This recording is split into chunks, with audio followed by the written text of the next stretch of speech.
सहायक है। हालेलुया।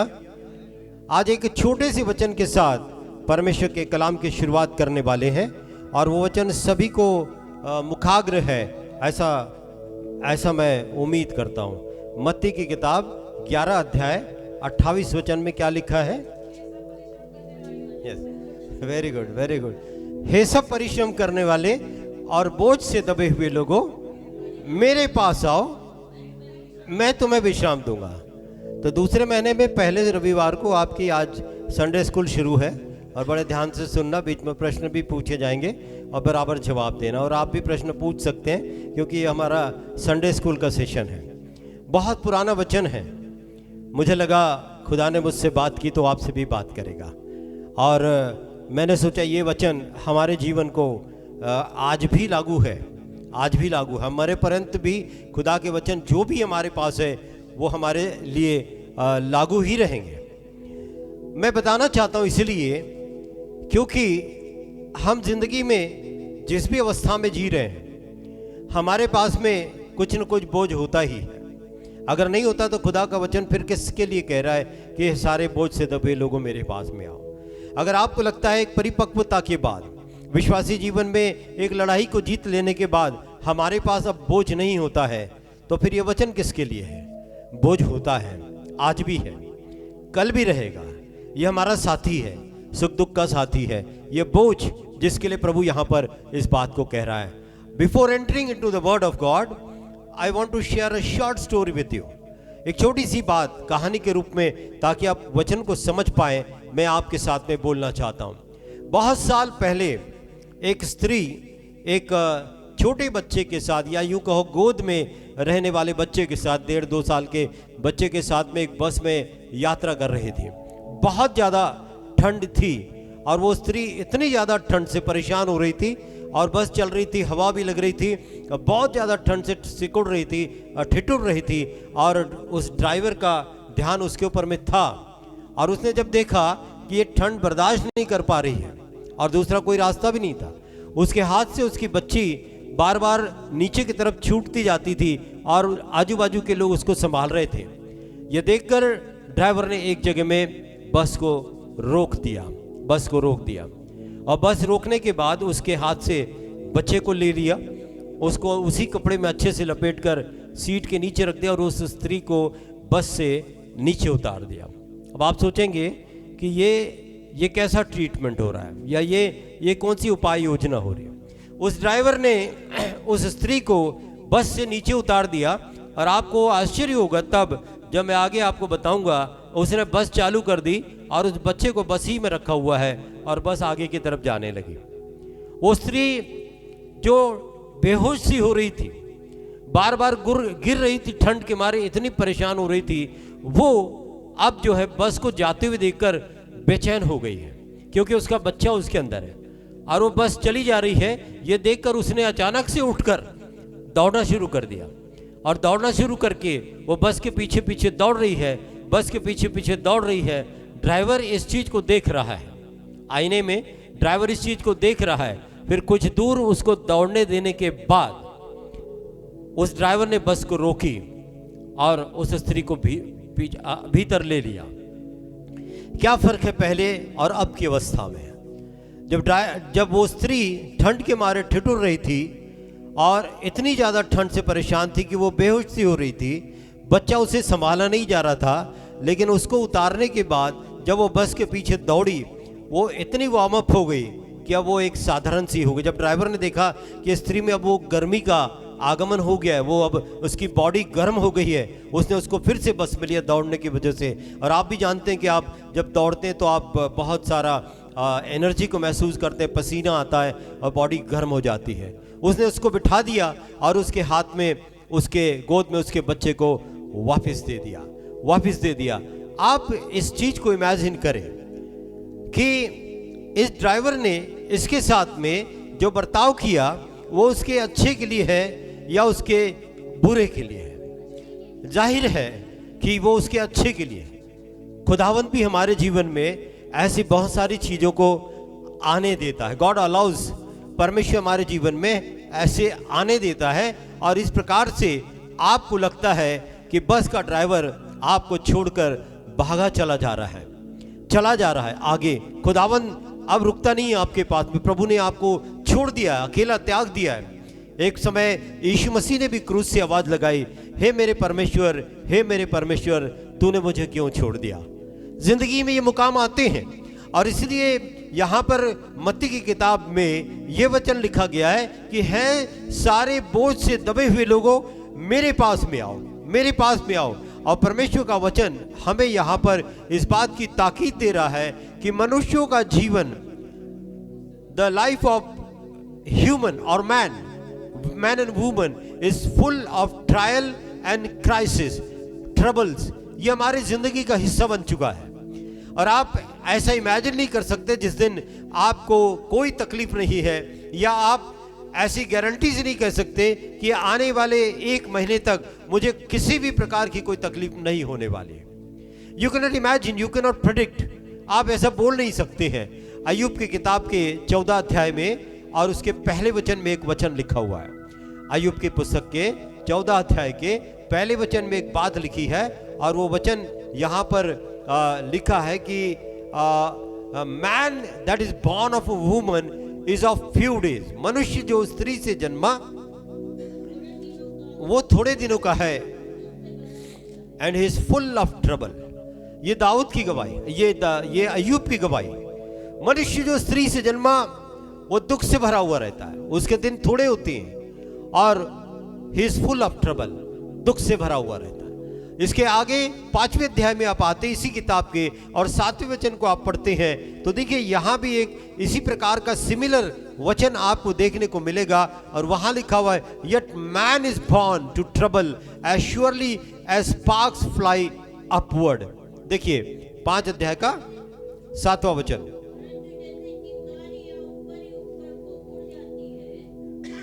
जी,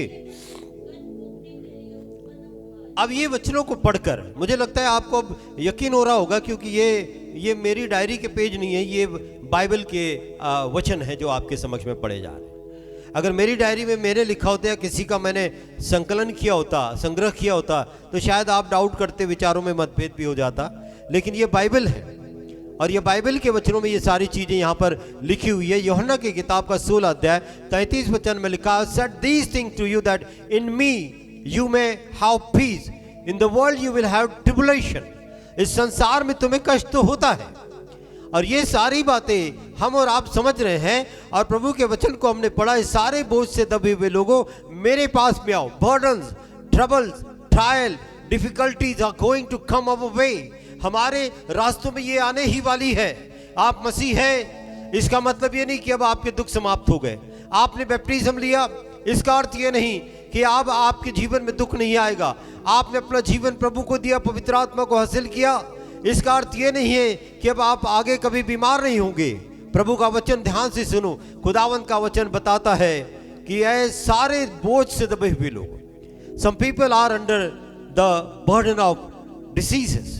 बहुत सारे लोग बीमारियों के बोझ में दबे हुए हैं, और वो अपने साथ में चल रहे हैं। मैंने एक बार आपसे शेयर भी किया था कि हमारे घरों में, सबके घरों में एक मेडिसिन का बॉक्स होता है, उसमें कुछ ऑइंटमेंट भी होते हैं, मेडिसिन होती हैं, कैप्सूल्स होती हैं, और इस प्रकार से हमने उसको अपने घर में रखा हुआ है।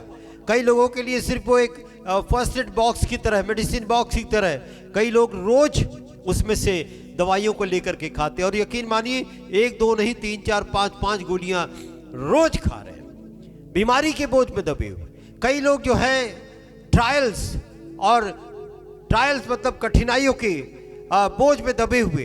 जिंदगी का एक सफर पूरा नहीं होता, दूसरा कठिनाई का दौर आ जाता है। ऐसी तकलीफों के दौर से गुजर रहे हैं। कई लोग शक के दायरे में, शक की बीमारी में फंसे हुए, शक से दबे हुए। उनको एक बोझ है, शक है उनके दिमाग में, हर चीज में उनको शक दिखाई देता, हर चीज को वो शक की नजर से देखते हैं, और इस प्रकार से वो अपने जीवन को बिता रहे हैं। और मैं आपको ये भी बताऊं, अब वो बहुत अच्छी तरह से एडजस्ट हो गए अपने जीवन के इन सारी शक शुबा के साथ, बीमारियों के साथ, ट्रायल के साथ, और बुरी हेल्थ के साथ में, फाइनेंशियल प्रॉब्लम के साथ में, अकेलेपन के साथ में, फ्रस्ट्रेशन के साथ में, निग्लेक्ट और rejection of the families and relatives, ये सारे चीजों के साथ लोग अब एडजस्ट भी हो गए। अब उन्हें कुछ नहीं लगता, उनको लगने लगा ये हमारे जीवन का हिस्सा है, हमें इसी के साथ में जीना है। So many believers I have learn to live with this things, सीख लिया है। लेकिन मैं प्रभु के लिए, प्रभु के नाम से एक और वचन आपके पास, एक वचन मैं आपके पास में लेके आया है। Don't live with your pain, don't live with your trouble and difficulties, but the word of God says all ye burden laden come unto me, ऐ सारे बोझ से दबे हुए लोगों मेरे पास में आओ। खुदावंद ऐसे समस्त लोगों को आज बुला रहा है। 2023 ने आपको बहुत दुख भी दिया और बहुत सारे गिले शिकवे भी आपके साथ में हैं। आपको कोई व्यक्ति नहीं मिला जिसके साथ में आप अपने दुख को बांट सकते हैं। और सच्चाई तो ये है कि आपके दुखों को कोई सुनना नहीं चाहता।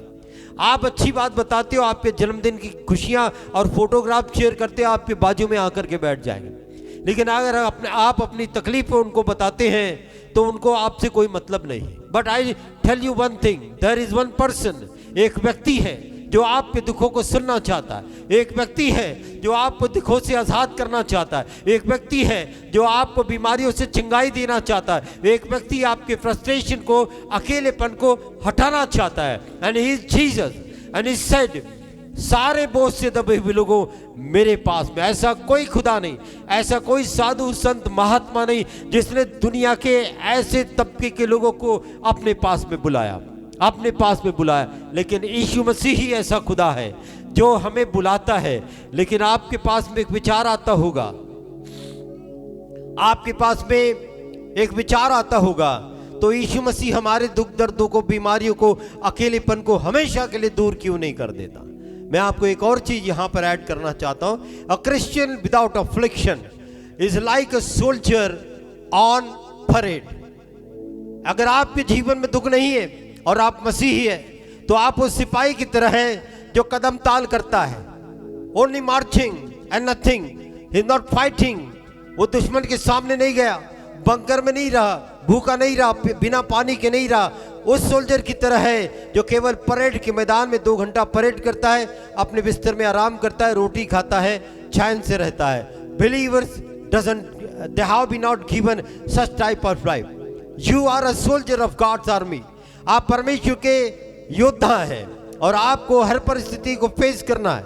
उतार है, चढ़ाव है, सामने दुश्मन है, बंदूक की गोलियां खत्म हो गई है, अब प्रार्थना में शब्द नहीं निकलते। हन्ना के लिए आप जानते हैं, वो मंदिर में आती थी, उसके पास में बेटा नहीं था, और एली जो मंदिर का याजक था वहां पर बैठा हुआ है। हन्ना आती है, दुआ करती है, चली जाती है। हन्ना फिर आती है, दूसरे दिन दुआ करती है, चली जाती है। एक दिन एली ने गौर से देखा कि इसके मुख के, इसके ओठ तो हिलते हैं लेकिन इसका शब्द नहीं, इसके शब्द नहीं निकलते। यह अवस्था विश्वासियों की हो गई है और अब वो दुआ भी नहीं करना चाहते। लेकिन ऐसे समय में there is a good news for you all people listening to the word of God. आप जो परमेश्वर के कलाम को सुन रहे हैं, आपके लिए खुशखबरी है। प्रभु कहता है, ऐ सारे बोझ से दबे हुए लोगों मेरे पास में आओ, कम टू मी, मेरे पास में आओ, मैं निदान करूंगा, मैं उपाय करूंगा। और मैंने कहा अगर आप मसीह सोल्जर है तो आपको कदम ताल करने के लिए नहीं बुलाया है, लड़ाई लड़ने को बुलाया। तिमुथियुस से पौलुस ने कहा कि अच्छी कुश्ती लड़, अच्छा रियाज कर, तुझे लड़ना है। पौलुस ने भी कहा एक दौड़ पूरी करनी है, एक कुश्ती मैं लड़ चुका हूं, तुझे भी एक कुश्ती को लड़ना है। हमें लड़ने के लिए बुलाया गया है। तो निराश मत होइए, आपके जीवन में ये कठिनाइयां और ये तकलीफें रहेगी, लेकिन ऐसे समय में जब ये रहती है तो आपको इस परिस्थिति से कैसे निपटना है, how to handle this situation. और मैं आपको एक और बात बताऊं, जब बीमारी के दौर से गुजरते हो, आर्थिक तंगी के दौर से गुजरते हो, परिवार आपको स्वीकार नहीं करता है, आपके रिश्तेदार आपसे मुकर जाते हैं और वो आपकी कोई मदद को खड़े नहीं होते हैं, तो उसमें एडजस्ट मत हो जाओ, उसमें एडजस्ट मत हो जाओ। वो बोझ प्रभु का है, आपको परिस्थितियां चला रही है, आपको बीमारियां, फ्रस्ट्रेशन आपको चला रहा है, आपका अकेलापन आपको चला रहा है, आपको आपके फ्रस्ट्रेशन के द्वारा से चलाए जाने के लिए खुदावंद ने नहीं बुलाया। आपको पैसों की कमी आपको चला रही है, क्या हो रहा है? आज खाना नहीं बनाया। क्यों नहीं बनाया? पैसे नहीं है, खाना अनाज नहीं है घर में, तो आपको परिस्थितियां चला रही है, आपसे कोई बात नहीं करता, आपका अकेलापन आपको चला रहा है और आप उस अकेलेपन में एक अलग व्यक्तित्व में ढल रहे हो, एक अलग कैरेक्टर में ढल रहे हो। प्रभु का वचन कहता है how to handle what is handling you. जो आपको चला रहा है उसको कैसे चलाओगे, उसको कैसे हैंडल करना है। परमेश्वर का ये वचन आज जो है आपके और मेरे पास भी आ रहा है। तो पहली बात मैं आपको बताना चाहता हूं, take your burden to the right place. Hallelujah. अपने बोझ को सही जगह लेकर के जाओ। मैंने कहा दुनिया में कोई साधु संत नहीं पैदा हुआ, कोई महात्मा नहीं पैदा हुआ, कोई देवी देवता नहीं पैदा हुआ जो ऐसे दुखियारे लोगों को अपने पास में बुलाता है उनके बोझ के साथ। मैंने कहा इंसान आपके बोझ को नहीं चाहता, आपके गम को नहीं चाहता, आपकी खुशियों को चाहता है, आपके एनिवर्सरीज को चाहता है, आपके बर्थडेज को चाहता है। लेकिन अगर आप किसी को बुलाओ घर ये थोड़ा सा तुझ्याशी बोलायचं आहे, खूप प्रॉब्लेम चालू आहे परिवारमध्ये, फॅमिलीत खूप प्रॉब्लेम सुरू आहे, तो कधीच येणार नाही, वो कभीच नहीं आएगा। बिकॉज ही, क्योंकि वो नहीं चाहता आपके दुखों में सहभागी होना। But there is one God, जहां पर एक परमेश्वर है जो आपको आपके दुखों के साथ स्वीकार करना चाहता है, आपको आपकी बीमारियों के साथ स्वीकार करना चाहता है, अकेलेपन के साथ स्वीकार करना चाहता है, अवसाद के साथ, आर्थराइटिस के साथ आपको वो स्वीकार करना चाहता है और कहता है मेरे पास आओ, मेरे पास में आओ। सो आप अपने बोझ को सही जगह पर लेकर के आओ। Take your burden to the right place, सही जगह पर लेकर के आओ। Fretting won't help you. खुदावंत के वचन में आप देखिएगा बहुत सारे लोग होते हैं जो बर्डन को लेकर के हैं, लेकिन वो सही जगह पर नहीं है, वो गलत जगह पर है।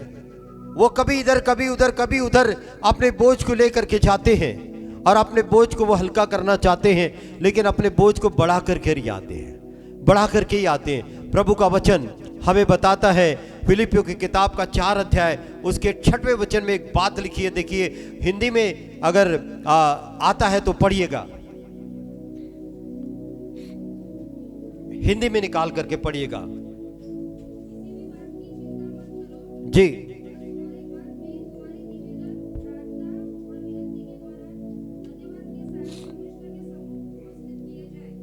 So when you bring your burden to the right place, जब सही जगह में परमेश्वर के पास में अपने बोझ को लेकर के आते हैं, यहां पर लिखा है do not be anxious about anything. किसी भी बात की चिंता मत करो, किसी बात की चिंता मत करो, यीशु के पास आ जाओ। लेकिन एक समय मैंने एक और कहानी बताया था कि एक स्त्री थी, गांव की, देहात की थी।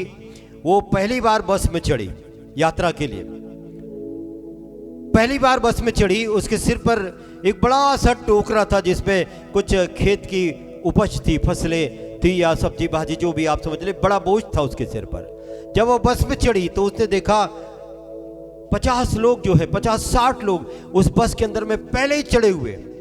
उसको बस के ऊपर बड़ी दया आई। देहात की थी, ज्यादा उसको समझता नहीं था, उसको बस के ऊपर में बड़ी दया आ गई।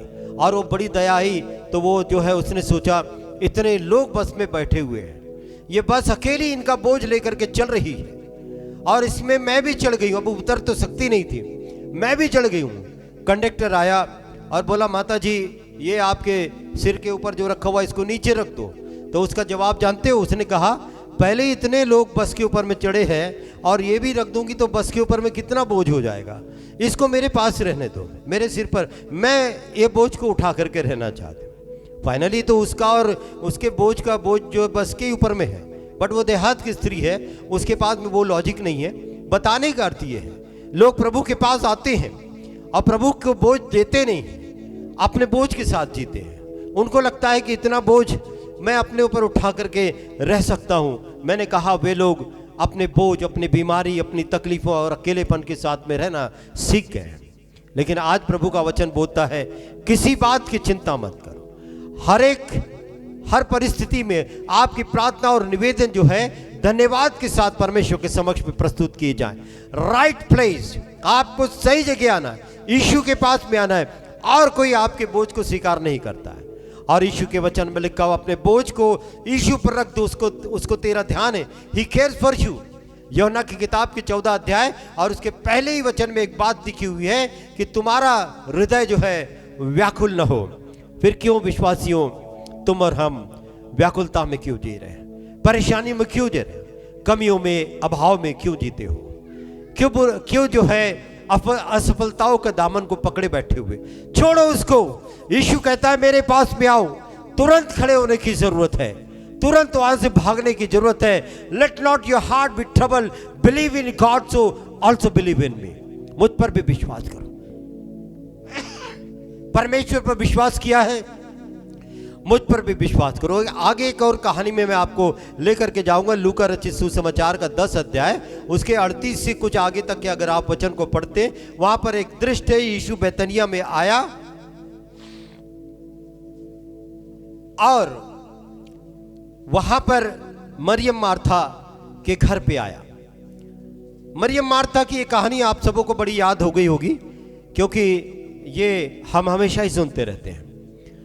और इस कहानी में जिक्र है कि मरियम कहां बैठी थी? हाँ, वचन सुन रही थी, है ना। बैठने की आदत मत डालो, भले चरण यीशु के ही क्यों ना हो, वचन सुनने का है, ठीक है। टीवी के सामने वचन सुनते हुए बैठने की आदत मत डालो, बैठना सही नहीं होता है।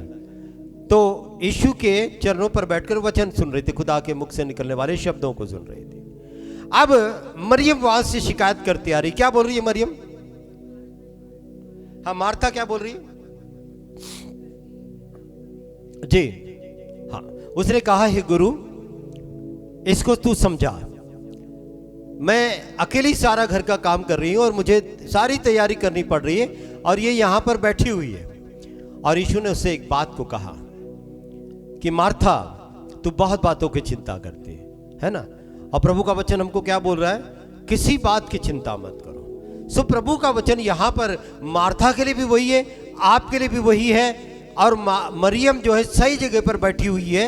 यीशु ने कहा मरियम ने जो स्थान चुन लिया है वो उससे कभी भी छीना नहीं जाएगा। और मैंने आपको आह्वान दिया हुआ है कि सही जगह पर आप अपने बोझ, बीमारी, अकेलेपन, फ्रस्ट्रेशन, जो कुछ भी आपके पास में वो लेकर के आओ सही जगह पर। आज लोग भटक रहे हैं, डॉक्टरों के पास भटक रहे हैं और कहीं कहीं दूसरी जगहों पर जा रहे हैं, बाबाओं के चक्कर में फंसे हुए, बुआओं के चक्कर में फंसे हुए, और अपनी समस्या तो कम नहीं हुई और कोई दूसरी समस्या उनके साथ में शुरू हो गई। और इस प्रकार से वो गलत जगह में जाने की वजह से वो उनको कुछ मदद नहीं मिल रही। तो यहाँ वहाँ मत भागो, वो आपकी मदद नहीं होने वाली है। दूसरी बात, कई लोगों के पास में मित्र होते हैं, क्या बोलते हैं मराठी में? जीवलग मित्र, नहीं का? जीवलग मित्र, जान से ज्यादा प्यारा मित्र। कई लोगों के पास बचपन के दोस्त भी अभी भी बचा करके रखे चल रहे हैं, भले ही कुछ मदद नहीं होती लेकिन नाम तो है। मेरे भी एक बचपन का दोस्त है यहाँ पर, भाई मनोज जो है, ये मेरे कॉलेज के जमाने का मित्र है, चल रहे हैं सर, जीवलग मित्र।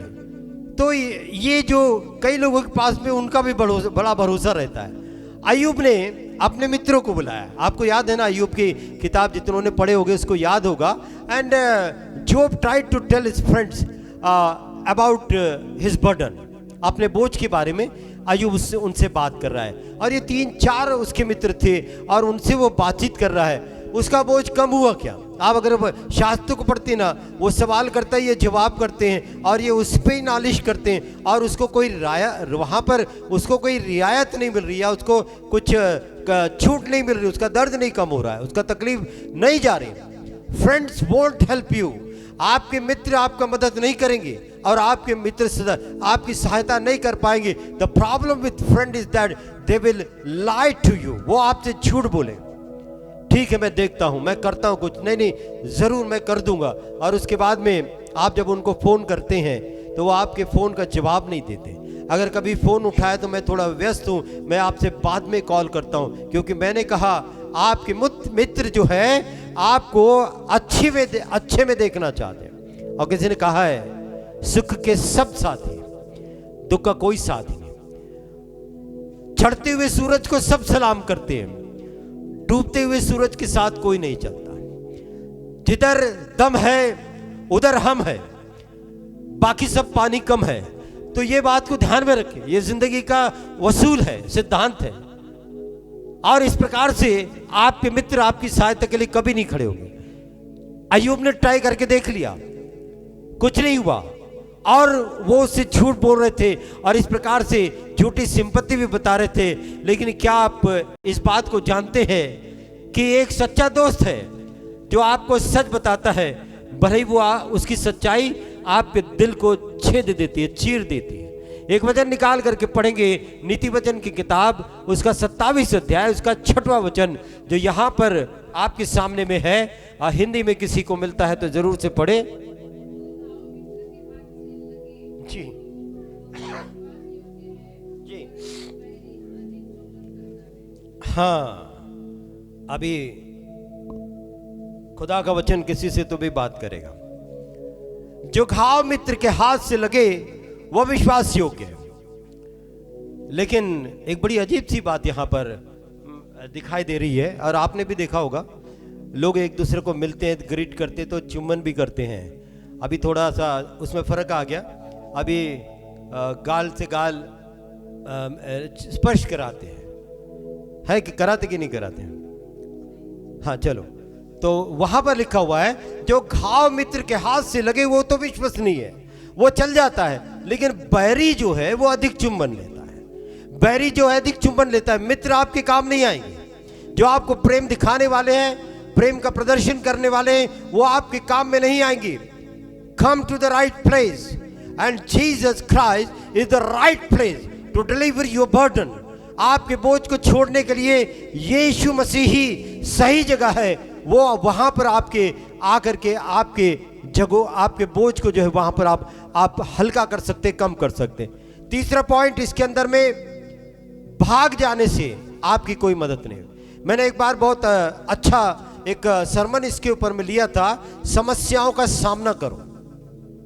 समस्याओं से भागने से समस्याएं कम नहीं होती, उनको फेस करना है, उसके साथ लड़ना है, भिड़ना है, उसको तोड़ना है और उसको समाप्त करना है। समस्याओं को ऐसे छोड़ेगी ना, छोड़ोगे और बड़ी बड़ी बड़ी बड़ी होते जाती है। एक दिन इतना बड़ा स्वरूप ले लोगे कि आपको जिंदगी से बड़ी समस्या नजर आने लगेगी।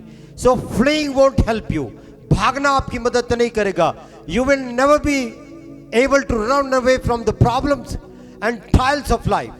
नहीं भाग सकते हैं। और आपको मैं बताऊं, अगर कभी दुखी क्षण की याद आ जाती है ना और बुरा लगने लगता है, तो आप उससे भागने की कोशिश करते हैं। अरे जाने दो, पुरानी बातें भी, इसको क्यों, अब तो सब कुछ ठीक है, इसको क्यों याद करना। देखिए, वो जितना आप उसको हटाते हैं ना, वो उतना ही आपके साथ में और लिपटता जाता है। वो क्षण और अधिक दिमाग में आते जाता है, और अधिक दिमाग में आते जाता है। भागने से काम नहीं चमता है, भागने से बात नहीं बनती है। ये मैं आपको बताना चाहता हूँ। और अगर आप सोचते हैं मैं थोड़ा लड़ाकू प्रवृत्ति का व्यक्ति हूँ, तो मैं परिस्थिति से लड़ने की कोशिश करूंगा। So there are lot of people try to live in denial and fight what they are called to face. जिंदगी में जो कुछ भी लड़ने की, जिंदगी में जो कुछ भी समस्याएं उनके आई है, कुछ लोगों को लगता है कि हम उसका इनकार करेंगे और उससे लड़ेंगे। और मैं आपको एक और बात बता दूं, जिंदगी में परमेश्वर के कलाम में लिखा हुआ है, तुम्हारे सिर के बाल भी गिने हुए। कितने लोगों को मालूम है ये वचन? अच्छा, बहुत से लोगों को है मालूम है, और कुछ कुछ लोगों को नहीं मालूम है। तो मैं बता रहा हूं आपको, प्रभु के वचन में लिखा हुआ है कि तुम्हारे सर के बाल भी गिने हुए। और क्या लिखा हुआ है कि पेड़ से एक पत्ता भी बिना खुदा की अनुमति के नीचे नहीं गिरता। आपकी जिंदगी में बीमारी है, आप उससे लड़ते हो, आप उसके सामना करना चाहते हो। Fighting against what God brings into your life, fighting against whatever situation God has brought into your life can be dangerous to you. वो आपके लिए खतरनाक हो सकता है। जो खुदा ने लाया है उसको सहना है, उसको जिंदगी में रखना है। अगर देना है तो प्रभु के पास आओ, खुदावंत से कह दो। यीशु मसीह गतसमनी के बाग में आए और उन्होंने कहा, हे पिता, ये कटोरा जो मैं पीने पर हूं, हो सकता है तो इसको तू हटा ले।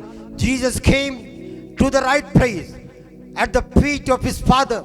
अपने पिता के पास आया और अपने पिता के पास उस कटोरे को रखने की बात किया, और फिर कहा, अगर नहीं तो जैसे तेरी मर्जी हो वो ही पूरी हो। Don't fight against the situation. God has brought something, some situation to your life. परमेश्वर ने आपके जीवन में कोई परिस्थिति को लाया है, कुछ तो अच्छा होने वाला है। हालेलुया, कुछ तो अच्छा होने वाला है। इस बात को समझ करके चले, परमेश्वर ने आपके जीवन में जो परिस्थिति को लाई है, आप उससे लड़कर उसका डिनाई नहीं कर पाओगे। ये आपके सुधार के लिए, ये आपके आगे बढ़ने के लिए, ये आपके लिए उस लगाम की तरह है जिसको खींचकर आपको रोका जा रहा है। बने रहे उसी में, खुदावंद के पास में जाए। There is a right friend, एक अच्छा मित्र है, सच्चा मित्र है, उसके पास में जाइए। केवल पिता, केवल परमेश्वर ही आपको मदद करेगा, केवल परमेश्वर ही आपको मदद करेगा। और इसके साथ मैं आपको दूसरे पॉइंट पर लेकर के आना चाहता हूं, और दूसरा विषय है transfer your burden to the right person. मैंने पहले बताया, सही जगह पर आ जाओ। अगर आप सही जगह पर आ गए हैं तो सही व्यक्ति को अपना बोझ दे दो, सही व्यक्ति को। यीशु मसीह ने, जैसे मैंने कहा, पहले पतरस की किताब का 5 अध्याय उसके 7वें वचन में लिखा हुआ है, cast all your anxiety on him because he cares for you. अपना सारा बोझ प्रभु के ऊपर में डाल दो, क्योंकि उसको तेरा ध्यान है। आप ढूंढ के आओ, पूरब देखो, पश्चिम देखो, उत्तर देखो, दक्षिण देखो, कहीं नहीं मिलेगा। यीशु के जैसा कोई नहीं मिलेगा। He is the right person. वो सही व्यक्ति है जिसके पास में आप आ सकती हो, जो आपकी बात घंटों सुन सकता है, जहां पर आप आकर के अपने मन की बात को बोल सकते हो, जहां पर आप खुल करके अपने मन की बात को भी यीशु मसीह से बोल सकते हैं। There is one who cares about your situation. आपको लगता है कोई मेरे साथ खड़ा नहीं है, लेकिन मैं आपको बताना चाहता हूं, यीशु मसीह आपके साथ पहले से ही खड़ा हुआ है, पहले से ही खड़ा हुआ है। रेत के किनारे एक व्यक्ति चल रहा है, यीशु मसीह से उसकी बातचीत हो रही है, वो प्रार्थना कर रहा है और रेत के ऊपर देख रहा है उसके 2 ही पैरों के निशान हैं। और प्रभु से कहता, प्रभु तू मुझे छोड़कर कब चला गया? तू तो मुझसे बात कर रहा था, मैं तेरी आवाज को सुन रहा था, मैं तुझसे कुछ शेयर कर रहा था, तू मुझे छोड़ करके कहां चला गया? प्रभु ने कहा, मैंने तुझे कभी छोड़ा नहीं, मैंने कभी त्यागा नहीं। फिर उसने कहा कि ये रेत पर केवल 2 ही निशान, 2 ही पैर के निशान दिखाई दे रहे, तेरे पैरों के निशान कहां है? प्रभु ने कहा, ऐ विश्वासी, वो मेरे पैरों के निशान हैं, और रही तेरे पैरों के निशान की बात, मैंने तुझको अपनी गोद में उठा करके रखा है। He is the right person. वो सही व्यक्ति है। वो आपको आपके दुख के साथ स्वीकार करने वाला व्यक्ति है। वो आपके अवगुणों के साथ, आपकी बुराइयों के साथ स्वीकार करने वाला व्यक्ति है। लोगों को अच्छे लोग चाहिए, लोगों को बुरे लोग नहीं चाहिए। लेकिन प्रभु यीशु मसीह ने क्या कहा? मैं धर्मियों के लिए नहीं, किसके लिए आया हूं? पापियों को बचाने के लिए आया हूं। कलीसिया में सारे बुरे लोगों की जरूरत है, कलीसिया में पापियों की जरूरत है, कलीसिया में कमजोरों की जरूरत है, कलीसिया में उन लोगों की जरूरत है जिनमें सुधार आना चाहिए, सुधार चाहिए, ऐसे लोगों की जरूरत है। प्रभु यीशु मसीह एक सही व्यक्ति है जो आपको आपके बोझ के साथ, आपकी बीमारी के साथ, आपकी समस्त समस्याओं के साथ स्वीकार करने को तैयार है। सो उस सही व्यक्ति के पास में आप और हम आ जाएं। इब्रानियों की किताब के 4 अध्याय उसके 15 वचन को यहां पर हम पढ़ते हैं। इब्रानियों की किताब 4 अध्याय 15 वचन। हाँ जी,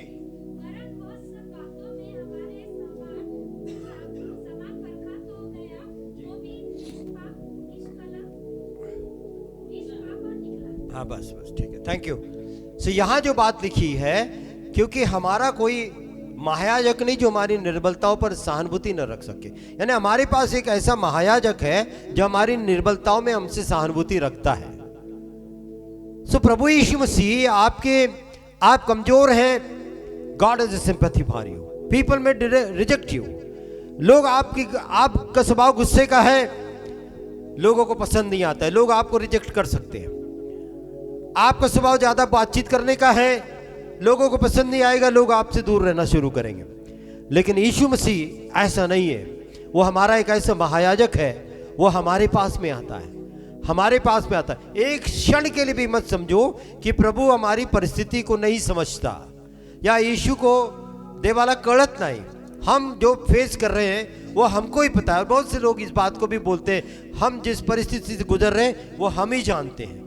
नहीं नहीं, यीशु मसीह भी जानता है आपकी परिस्थिति को, और वो आपका मेरा वो महायाजक है जो हमारी निर्बलताओं में हमारे साथ खड़े रहता है। सो कभी ऐसा मत सोचो कि यीशु मसीह आपकी स्थिति को नहीं समझता, सिचुएशन को नहीं समझता। यीशु मसीह सब समझता है, सबका खुदा है, सबके लिए काम करता है। जहाँ एलीशा के लिए काम करेगा, एलिया के लिए भी काम करेगा।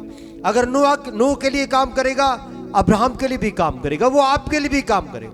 याकूब, यूहन्ना, पतरस के लिए काम करेगा, तो आज मॉडर्न कलीसिया के लिए भी, वर्तमान आधुनिक कलीसिया के लिए भी प्रभु काम करेगा।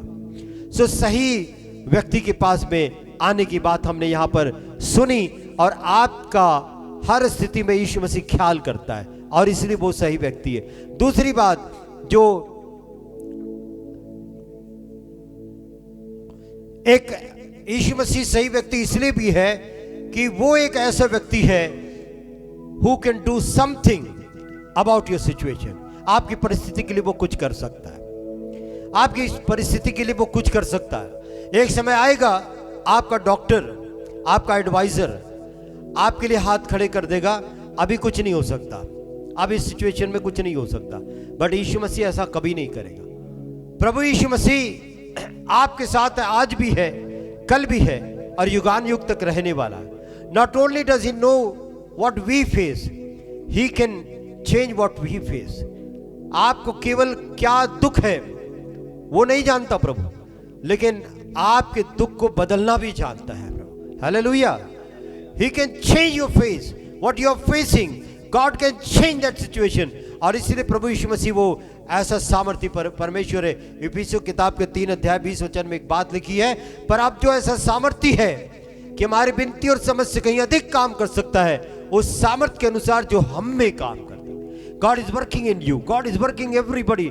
ऐसे हर एक में प्रभु काम करता है। जितने खुदा के कलाम को सुन रहे हैं, मैं आपको बताना चाहता हूं परमेश्वर आप में सब में काम कर रहा है। कभी मत सोचो कि खुदावंद कुछ नहीं कर रहा है। खुदावंद अपने समय पर काम करता है, परमेश्वर अपने समय पर काम करता है। तो कभी ऐसा मत सोचो कि खुदावंद कुछ नहीं करता, परमेश्वर को कुछ नहीं मालूम, मैं जो भुगत रहा हूं मुझे ही मालूम है। परमेश्वर को पहले से मालूम है। इससे पहले आपकी जिंदगी में तकलीफ आई, खुदावंद उस तकलीफ आने की बात की अवस्था को पहले ही जान चुका होता है। और इसलिए क्या लिखा है बाइबल में कि तुम किसी ऐसी परीक्षा में जो तुम्हारे सहने से बाहर है नहीं पड़े। खुदावंद निकासी का मार्ग रखता है, because you know your situation, क्योंकि आपकी परिस्थिति को वो जानता है और वो हमारी विनती और समझ से अधिक काम करता है। और अय्यूब के 42 अध्याय के दूसरे वचन में अय्यूब ने आखिरी अध्याय देखो, जहां उसका सब कुछ खो गया वहीं पर आकर के उसको वापस मिला। अय्यूब का सारांश देखो, इतनी तकलीफ सहते हुए आया, प्रभु के साथ बना रहा, वो अपने बोझ को प्रभु के पास में लेकर के बैठा रहा, और उसका निचोड़ क्या है? वो क्या कहता है? मैं जानता हूं कि तू सब कुछ कर सकता है और तेरी युक्तियों में से कोई रुक नहीं सकती। अगर खुदावंद तू काम करेगा तुझे कोई रोक नहीं सकेगा। खुदावंद का वचन खुद भी करता है, कहता है कि जब वो काम करना चाहे तो उसको कोई नहीं रोक सकता। चाहे लाल समुद्र हो, चाहे हट करने वाला फिरौन हो, कोई रोक नहीं सकता अगर खुदावंद काम करना चाहे। हाँ, एक बात है, एक बार समझाने से अगर माना तो सस्ते में निपट जाएगा। अगर एक बार समझाने से, फिरौन को 10 विपत्तियां भेजने से भी वो मानने को तैयार नहीं था, तो बड़ा महंगा पड़ गया उसको। सारे के सारे लाल समुद्र में डूब करके मर गए। सो प्रभु की बात जब भी हमारे पास में आती है तो खुदा की बात को मान लिया करो, सस्ते में निपट जाओगे। मैं बता रहा हूं आज की सुबह आपको, अगर आपको जब महंगा सौदा करना है तो खुदावन से बढ़कर कोई नहीं है, खुदावन से बढ़कर कोई है ही नहीं। और प्रभु के वचन में क्या कहा अय्यूब ने कि मैं जानता हूं कि तू सब कुछ कर सकता है। अपने बोझ को प्रभु के पास लाओ, अपनी बातों को प्रभु के पास लेकर के आओ, अपने अकेलेपन को प्रभु के पास में लेकर के आओ। जो कुछ भी सलाह चाहिए प्रभु से मांगो और प्रभु आपको सलाह देने के लिए तैयार है। क्या समस्या है? लोगों की समस्या बताऊं क्या समस्या है? कुछ लोगों की समस्या तो ये है कि उनको कोई समस्या ही नहीं है, यही उनकी समस्या है। और दूसरी की समस्या क्या है बताऊं? उनकी जो समस्या है वो किसी से कहना ही नहीं चाहते हैं, वो किसी से बोलना ही नहीं चाहते। तो ये परिस्थिति में काम नहीं चलेगा। खुदावंद का सिद्धांत है, खुदावंद का सिद्धांत है। समस्या क्या है? यीशु मसीह का जन्म हुआ, आपको पता है। एक स्वर्गदूत प्रभु का आया, किसके पास आया? स्वर्गदूत का नाम बोलो। जिब्राइल मरियम के पास आया। अब ऐसा मत समझो मुझे मालूम नहीं है, हाँ ऐसा गलत मत रहना, मेरे पास सब लिखा हुआ है। चलिए ये यहाँ पर भी लिखा हुआ है। सो मरियम के पास में जिब्राइल स्वर्गदूत आया और उससे एक बड़ी कठिन बात बोली। क्या कठिन बात बोली? कि तो एक पुत्र को उत्पन्न करेगी। मरियम के लिए बहुत कठिन बात थी। किससे बोलेगी बेचारी जा करके? अपनी माँ हो तो माँ को बोलेगी, किससे बोलेगी? अपनी बहन से बोलेगी, रिश्तेदारों से बोलेगी। एक ऐसी अवस्था बन गई उसके लिए कि कुनालत सा को शकत न होती थी, किसी कुछ नहीं बोल सकती थी। अब ऐसी बात हो गई, लेकिन इसने उसको क्या पता था कि खुदावन जो युक्ति निकालता है ना, वो रुक नहीं सकती और वो सब कुछ कर सकता है। और फाइनली क्या बोला मरियम ने कि देख मैं प्रभु की दासी हूं, मुझे तेरे वचन के अनुसार। Accept the situation what you are facing, accept the financial crisis what you are going through. जहां से भी आप जा रहे हो उसको स्वीकार करो। परमेश्वर का वचन कहता है खुदावंद आपके लिए युक्ति निकाल रहा है, तभी तो आपको बुला रहा है, तभी तो आपको बुला रहा है। उसमें दम है, वो करके बताएगा। उसमें सामर्थ है, वो करके बताएगा।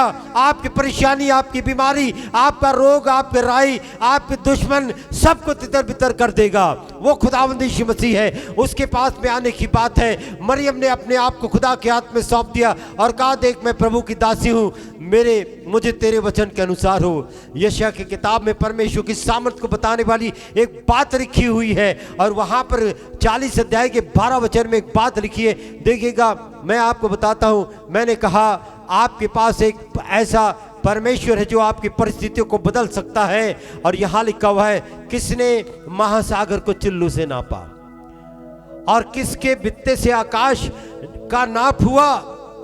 किसने महासागर को चुल्लू से नापा और किसके बित्ते से? बित्ता क्या होता है? हाँ ये जो बोलते हैं बित्ते से। किसके बित्ते से आकाश का माप हुआ? आकाश कितना बड़ा है, बित्ते से नापने की बात चल रही है। किसने नापा? किसने पृथ्वी की मिट्टी को नपुए में भरा और पहाड़ों को तराजू में और पहाड़ियों को कांटे में किसने तौला? ये यशायाह की किताब में लिखा हुआ 40 अध्याय का 12 वचन। ये खुदावंद की सामर्थ को बताने वाली बात है। अरे आप अपनी बीमारी से परेशान हैं, आपका दुख एक ही है, आपके पास में एक ही लड़ाई है। खुदावंद कितना सामर्थी है, कितना सामर्थी। परमेश्वर पर भरोसा रख के दौड़ के खुदा के पास में। खुदावंद का कलाम कहता है ऐ सारे बोझ से दबे हुए लोगों मेरे पास आओ। खुदावंद आपको तमाशा देखने के लिए नहीं बुला रहा है। अपनी बात मेरे से आकर के बोलो, मैं बहुत खाली बैठा हुआ हूँ, मुझे गम नहीं रहा है, मेरा टाइम पास नहीं हो रहा है, या आप आकर अपनी कहानी मुझे बताओ, इसके लिए नहीं बुला रहा है। क्या लिखा हुआ है आगे में? मैं तुम्हें विश्राम दूंगा। That is guaranteed statement of God. मैं तुम्हें विश्राम दूंगा। ट्रायल की बात नहीं बोली जा रही, मैं कोशिश करूंगा की बात नहीं बोली जा रही। God is the perfect God. किसने महासागर को चिल्लू से नापा और आकाश के बुत्ते से नाप किसने की है?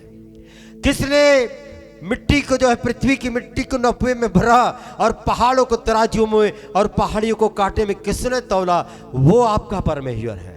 वो बहुत सामर्थ का परमेश्वर है और वो खुदावंद आपको बुला रहा है। आपको देरी करने की जरूरत नहीं। तीसरी और आखिरी बात देख करके बंद करेंगे। हमने पहली बात देखी, आप सही स्थान पर आ जाओ। हमने दूसरी बात देखी, आप सही व्यक्ति के पास आ जाओ। अब तीसरी बात और आखिरी बात जो यहां पर बोली जा रही है, trust your burdens to the right provisions. आपके पास, प्रभु के पास आप आए हैं, आप इस बात पर यकीन करें, God has all the provision upon what you can trust. आपके परमेश्वर के पास में हर एक उपाय योजना है आपके गम को दूर करने की। गम को दूर करने की बात याद आई तो मुझे थोड़ी सी शराबियों की याद आ गई। और यकीन माने शराब से मेरा दूर दूर तक का कोई वास्ता नहीं है, मैं शराब की दुकान से आगे से भी नहीं जाता। शराबियों की बात आ गई, थोड़ा सा प्रॉब्लम हो जाने दो, आप कोई नशे में धुत दिखते, क्या हो गया, मेरा वो चचेरा भाई मर गया, वो तो मर गया, तुझे क्या हो गया? वो गम गलत करने के लिए पी रहा है, जो गम हो गया है उसको दबाना चाहता है, उसको ब्रेक करना चाहता है उस गम को, तो वो गम मिटाने के लिए पीते हैं। और कुछ लोग गम मिटाने के लिए जीते भी हैं। सो प्रभु के बच्चों, ऐसे गम नहीं मिटता है, ऐसे गम नहीं मिटता। You need to trust the provisions of God. परमेश्वर की उपाय योजना पर विश्वास करना पड़ेगा कि परमेश्वर ने कहा आओ मेरे पास में, मैं विश्राम दूंगा।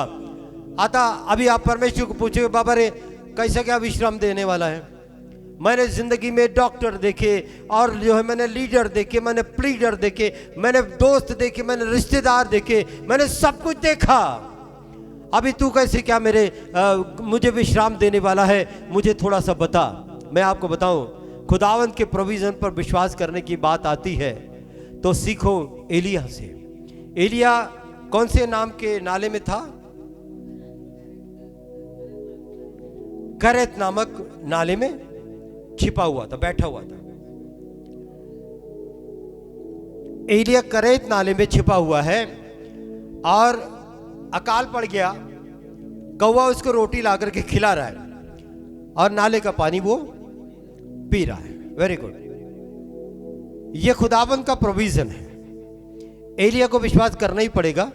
जब एलिया ने विश्वास किया, प्रभु ने कहा जाकर करेत नाले में छिप जा, तो एलिया का क्या प्रश्न था प्रभु से?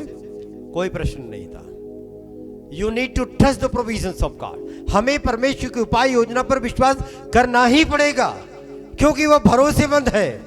उससे कहा तू नाले में जाकर के बैठ जा। अब एलिया किस पर विश्वास करेगा? बाबा इधर खुदा कैसा खिलाएगा मेरे को? इधर नाले में पानी के अलावा कुछ भी नहीं है। नाला मतलब कैनल है, अच्छे पानी का है। खुदा का नाले का पानी आपको भी नहीं पिलाएगा। एलिया तो प्रभु का बहुत बड़ा दास था, तो पानी तो अच्छा ही था वहाँ का। अब रही बात खाने की, तो खुदा ने खाना भी अच्छा ही खिलाया उसको, लेकिन थोड़ा सा खुदा ने उसमें भी ट्रायल लिया कि कौवे के हाथ से खिलाया। आपकी अगर तैयारी है कौवे के हाथ से खाने की, तो एलिया का प्रोविजन आपके लिए भी काम कर सकता है। इसके बाद में जब वहाँ का पानी खत्म हुआ तो परमेश्वर ने एलिया से कहा उठ, तुझे एक यात्रा में जाना है। आप प्रभु ने उसको एक लंबी यात्रा में भेज दिया। कहां भेज दिया? बोलो ना पढ़ने वालों, सारपत नगर की विधवा के पास भेज दिया। वो कंटिन्यूएशन में स्टोरी, सारपत नगर की विधवा के पास में भेज दिया। और वहां पर अकाल वहां पर भी है, एक ही देश है, अकाल वहां पर भी है। और अकाल की स्थिति में, अकाल की ऐसी अवस्था में एलिया, यहां का सब कुछ खत्म हो गया, अब सारपत नगर की विधवा के पास जा रहा, तो वहां कौन सा खेत खलियान भरे हुए थे? वहां भी कुछ नहीं था। बट एलिया को परमेश्वर की उपाय योजना पर विश्वास करना ही पड़ेगा। और उसने किया और वो गया विधवा के पास। और वहां जाते बराबर पहला ही डायलॉग में एलिया का हौसला पस्त हो गया, उसके हौसले खत्म हो गए जब उसने उस स्त्री से कहा तू एक गिलास में पानी ला और आते आते कुछ खाने को भी लेके आ। और वहीं पर एलिया को थोड़ा सा डगमगा गया। उसने जब कहा कि मेरे पास खाने को कुछ नहीं है, इतना ही है, हम बेटा और माँ इसको खाएंगे और मर जाएंगे। लेकिन एलिया ने परमेश्वर के प्रोविजन पर विश्वास किया। If God is calling you today and is telling you to come with all your burden, आपके बोझ के साथ अगर प्रभु बुला रहा है तो जाओ प्रभु के पास, खुदावंत के सामने जाकर के खड़े हो जाओ। खुदावंत से कहो खुदावंत ये मेरी टोकरी है, मैं कई दिनों से इस टोकरी को ढो रहा हूं। इस्राएलियों का टोकरी ढोना छुड़ाने वाला खुदावंत आपकी भी टोकरी को नीचे रखवाएगा और उसके बाद आपका टोकरी ढोना छूट जाएगा। वो खुदावंत के ऊपर में एलिया ने विश्वास किया और उसने कहा तू पहले मेरे लिए बना करके लेकर के आ। और वो लेकर के आई और उस स्त्री का अकाल भर का राशन पानी, उसी कुप्पी भर आटे और उस तेल में से चलता रहा। इस पर आपको विश्वास करना ही पड़ेगा। परमेश्वर बड़ा सामर्थी है, वो पहाड़ों को गिनता है और पहाड़ियों को तराजू में तौल लेता है। वो परमेश्वर आपका परमेश्वर है। Sometime he will remove your burden. कभी कभी वो आपके बोझ को हटा देता है और इसकी गवाहियां हमको कब सुनने को मिलती है? ज्यादा करके कब सुनने को मिलती है? किसने बोला? ताली बजाओ इस बहन के लिए। इनका दिमाग काम करता है आज भी। 31 की नाइट को ये सबसे ज्यादा गवाही को हमको सुनने को मिलती है कि मेरा ऐसा हो गया था, वैसा हो गया था, प्रभु ने ठीक कर दिया। She is very right and मैं आपको मोटिवेट करना चाहता हूं, some time God will also remove your burden. और ये चीज तो आप समझ रहे हो, ये इस चीज में समझाने जैसी बात नहीं है कुछ भी। परमेश्वर आपकी परिस्थिति को चेंज कर देगा, आपकी परिस्थिति को बदल देगा। पहले राजा की 18 अध्याय को पढ़ना उस कहानी में। दूसरी बात, some time he will relieve you from your burden. जैसे आपके सिर में दर्द होता है ना, तो आप क्या अप्लाई करते हो? वो बाम, नाम मत बोलो कोई कंपनी का, क्योंकि आपको उसकी रॉयल्टी नहीं मिलने वाली और कुछ एडवर्टाइजमेंट का पैसा भी नहीं मिलने वाला। नाम मत बोलो, बाम लगाते हो आप, और बाम लगाने के बाद में आपका पेन से आपको रिलीफ हो जाता है। कल फिर से होने वाला है आपको दर्द, और आप कल फिर भी बाम लगाने वाले, लेकिन आज तो रिलीफ हो गया। Some time God will relieve your burden. कभी कभी परमेश्वर आपके बर्डन को छुटकारा देता है आपको। There are times when Lord will leave the burden on your shoulders. कई बार परमेश्वर आपके कांधे पर आपका बोझ छोड़ देता है, और कई बार परमेश्वर उस बोझ को आपसे हटा भी देता है, कुछ समय के लिए हटा भी देता है। और तो ऐसे समय आते हैं कि परमेश्वर पूरी तरह से आपके बोझ को निकाल देता है। कभी कभी आपको राहत देता है। गवर्नमेंट जैसे सब्सिडी देती है ना आपको, पीएम जो योजना बन रही है प्रधानमंत्री आवास योजना में, गवर्नमेंट सब्सिडी देती है। गैस के ऊपर में आपको पहले सब्सिडी मिलती है, अब नहीं मिलती है, सब्सिडी मिलती। तो परमेश्वर कभी कभी आपको रिलीफ देता है। और तीसरी बात, कभी कभी परमेश्वर क्या करता है, उस बोझ को आपके ऊपर में बने रहने देता है। He will rest you in your he will rest you in your burden. आपके कठिनाइयों में आपको वो विश्राम भी देता है, आपके कठिनाइयों में आपको विश्राम देता है। दूसरे कुरिन्थियों की किताब के 12 अध्याय के 9 वचन में एक बात लिखी हुई है, there is the most common aid we receive from him, he gives us grace to carry. और एक बार प्रभु ने यह भी तो कहा कि मेरा अनुग्रह ही तेरे लिए काफी है। तेरे साथ में कष्ट है, रहने दे, मेरा अनुग्रह तेरे लिए काफी है। तेरे साथ में बीमारी है, रहने दे, मेरा अनुग्रह तेरे लिए काफी है। सो God will rest you in your trouble, in your burden। कभी कभी परमेश्वर आपको आपके बोझ में ही रखता है, लेकिन वहां पर आपको वहां पर भी विश्राम देता है, एक बात बोल करके कि मेरा अनुग्रह तेरे लिए काफी है। सो प्रभु के बच्चों, आज परमेश्वर का वचन हमको यह सिखाता है, हम परमेश्वर के उपायों पर भरोसा करें। अगर एलिया का परमेश्वर आपका परमेश्वर है, और उन दिनों में परमेश्वर एलिया को अकाल के दिनों में खिला सकता है, और एलिया के कहने से 3.5 साल तक के बारिश को रोक सकता है, तो खुदावंत तो पक्षपाती नहीं है। आप में और एलिया में खुदावंत के लिए कोई फर्क नहीं है। और परमेश्वर आप भी दुआ करोगे तो वही असर को पैदा करेगा, और परमेश्वर आपकी दुआओं से भी वही बात को करने वाला है। और रोमियो की किताब के 8 अध्याय के 28 वचन में एक बात लिखी हुई है कि हम जानते हैं कि सब बातें मिलकर हमारे लिए भलाई को उत्पन्न करती है, जितने उससे प्रेम करते हैं उनके लिए। सो आने वाले दिनों में जब परमेश्वर का वचन यहां पर आपके लिए है, और खुदावंद आपसे कहता है कि अपने बोझ को प्रभु यीशु मसीह पर डाल दे, वो तुझे विश्राम देगा। और प्रभु आपको बुला रहा है, अपने बोझ को अपने साथ में लेकर के मत चले। मैं आपसे सवाल पूछना चाहता हूं, व्हाट्स हैंडलिंग यू टुडे?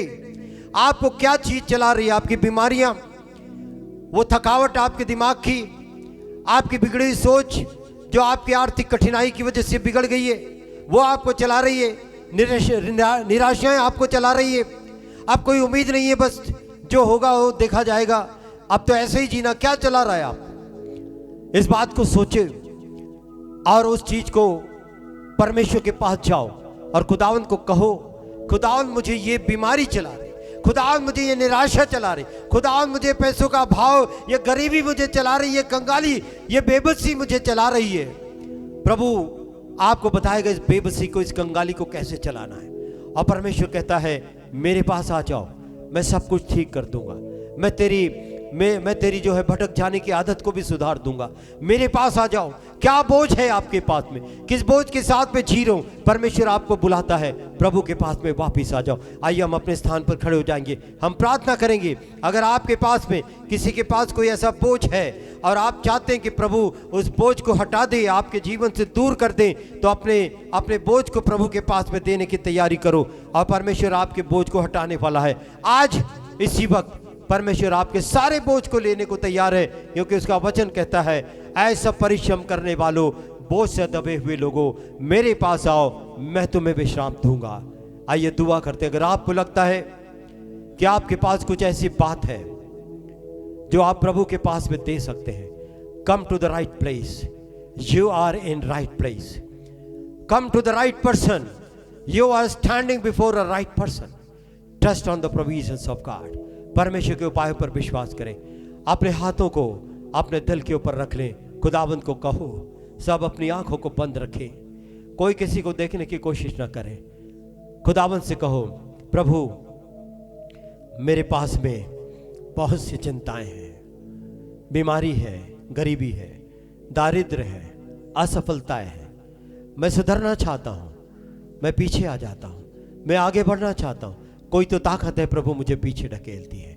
आइए अपनी बात को प्रभु से कहें। और भी कुछ बातें हो सकती है आपकी, आप अपनी बातों को प्रभु के पास में रखें। हम आपके लिए दुआ करना चाहते हैं। आसमानी खुदावंद, इस वक्त तेरे बच्चे प्रभु जी अपने बोझ को तेरे पास में लेकर के आ रहे हैं। पिता, पुत्र, पवित्र आत्मा के नाम से मैं विनती करता हूँ, खुदावंद उनके बोझ को जब वो तेरे हाथ में सौंपते हैं, यीशु के नाम से प्रभु जी, आपके वचन के अनुसार प्रभु जी, जब वो आप पर विश्वास कर रहे हैं, उनके बोझ को पिता परमेश्वर इसी वक्त उतार दे।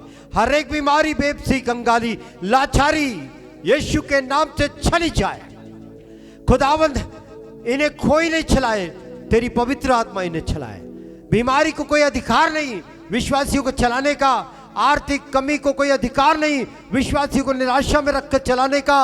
यीशु मसीह आपका परमेश्वर है और वो आपको चलाएगा, आपको हरी हरी स्थानों में लेकर के जाएगा। वो आपका चरवाहा बनना चाहता है। आप उसके पास में आए हैं, अपने बोझ को यीशु के पास में डाल दो और खुदावंद उसको ले लेगा। वो आपका ख्याल करेगा। एलिया से बढ़कर वो आपसे प्यार करता है। एलिया से, एलीशा से बढ़कर वो आपसे प्यार करता है, क्योंकि एलिया और एलीशा के लिए यीशु मसीह क्रूस पर कुर्बान नहीं हुआ, लेकिन आपके लिए यीशु मसीह क्रूस पर कुर्बान हुआ है। इस बात को ध्यान रखिए।